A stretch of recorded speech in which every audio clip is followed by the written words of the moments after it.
କଙ୍କଡ଼ାଟି ପାଦ ଚିହ୍ନ ପକାଇବାକୁ ସମୁଦ୍ର କୂଳରୁ ଟିକେ ଦୂରକୁ ଚାଲିଯାଏ। ସେହି ସମୟରେ ସମୁଦ୍ରର ଜୁଆର ଆସି ତା ପାଦ ଚିହ୍ନକୁ ଲିଭେଇ ଦିଏ।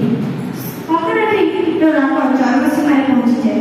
ସେ ରାଗି ଯାଇ ସମୁଦ୍ରକୁ କହେ, ସମୁଦ୍ର, ଆରେ ତତେ ତ ମୁଁ ମୋର ବନ୍ଧୁ ଭାବିଥିଲି, ତୁ ଏ କ'ଣ କଲୁ? ମୋ ଖୁସିକୁ ତୁ ଲିଭେଇ ଦେଲୁ। ସମୁଦ୍ରଟି ଚୁପ୍ ରହି ତାକୁ ବୁଝିବାକୁ ଚେଷ୍ଟା କରେ, କିନ୍ତୁ କଙ୍କଡ଼ା ନ ବୁଝି ତା ଗାତକୁ ପଳେଇଯାଏ।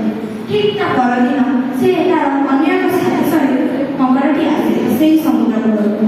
ସେହିପରି ଠିକ୍ ସେଦିନ ମଧ୍ୟ ନିଜର ପାଦ ଚିହ୍ନ ପକାଏ ଏବଂ ଦୁଇ ଜଣ ଯାକ ଖେଳି ବୁଲନ୍ତି। ସେହି ସମୟରେ କିଛି ମାଛ ଧରା ଆସି ଅନ୍ୟ କଙ୍କଡ଼ାଟିକୁ ଦେଖିଲେ ତାକୁ ମାଛ ଜାଲିରେ ଧରିକି ନେଇକି ପଳେଇ ଯାଇଥିଲା। ଅନ୍ୟ କଙ୍କଡ଼ାଟି ବଞ୍ଚିଯାଏ। ସେହି ସମୟରେ ସମୁଦ୍ରର ଜୁଆର କହେ, କଙ୍କଡ଼ା, ବୁଝିଲୁ ତ, ମୁଁ ତୋର କ'ଣ ସାହାଯ୍ୟ କରିଥିଲି?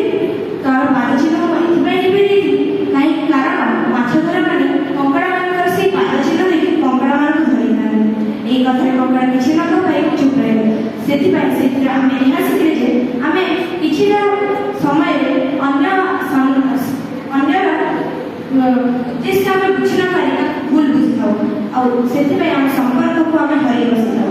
ତେଣୁ ଆମେ ଅନ୍ୟର ଉଦ୍ଦେଶ୍ୟ ପ୍ରଥମେ ବୁଝିକି ତାଙ୍କ ସହିତ